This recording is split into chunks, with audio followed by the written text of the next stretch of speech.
When we hear the term mental disorder, it can sound mysterious, almost like something foreign invading the mind. But most of the time, these conditions are not invaders. They are normal survival systems that have become too strong, too sensitive, or stuck in the on position. Fear, pleasure, motivation, memory, these are ancient tools. And when their chemistry shifts, our experience of life shifts with them. Let's go one by one. First, depression. Depression is not simply feeling sad. It is a change in how the brain predicts reward and uses energy.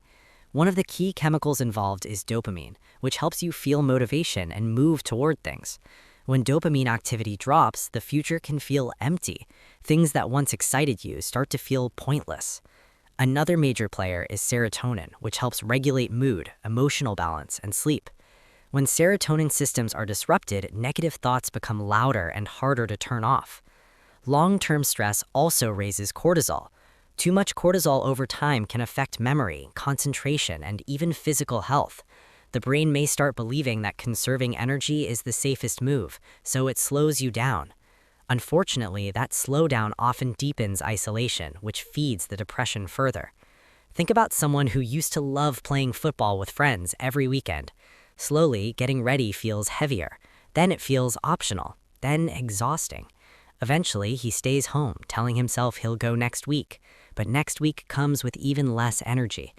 Stress hormones like cortisol may stay high for too long, disturbing sleep and concentration. The brain starts choosing shutdown as a form of protection. Move less, risk less, expect less. Next, anxiety disorders. Anxiety begins with a structure called the amygdala, the brain's threat detector. When it senses danger, it releases stress chemicals like adrenaline and cortisol. Your pulse quickens, your muscles tense, you are ready. In anxiety disorders, this alarm becomes hypersensitive. It reacts to social interactions, future possibilities, or even random thoughts. The thinking part of the brain, the prefrontal cortex, tries to calm things down, but the emotional signal is too strong. Imagine a woman about to send an email to her boss. It's polite, normal, nothing dramatic. Yet her heart is racing as if she's about to step on stage in front of thousands. That's the amygdala firing. Adrenaline releases, cortisol rises. Her body prepares for danger even though the threat is social, abstract, maybe imaginary. She rereads the email 10 times. Maybe she doesn't send it at all. Relief follows. And in that relief, the brain learns something dangerous. Avoidance worked. So next time, the fear arrives faster and stronger.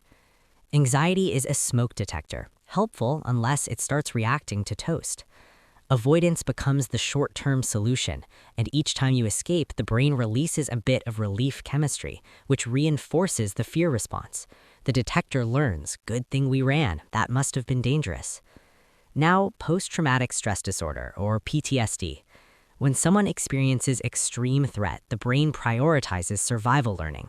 Stress hormones flood the system, and memories are stored with intense emotional tags. Later, reminders can trigger the same cascade again. You might logically know you are safe, but the body doesn't wait for logic. Adrenaline rises, cortisol rises, heart rate jumps. The nervous system acts first and asks questions later. At the same time, areas involved in memory processing, like the hippocampus, may struggle to place the event in the past, so it can feel present, happening now instead of something finished. Next, bipolar disorder. Bipolar disorder involves instability in the systems that regulate mood and energy. During depressive periods, dopamine and related motivation circuits may drop, leading to low drive and hopelessness. But in manic or hypomanic states, those same circuits can surge. Dopamine activity increases, sensitivity to reward goes up, and the need for sleep goes down. Confidence may expand far beyond realistic limits. Because judgment systems can't keep pace with the speed of ideas, people may take risks they normally wouldn't. The brain's accelerator is pressed down while the brakes struggle to respond. Think about a college student during a manic phase. She sleeps 3 hours a night but feels incredible.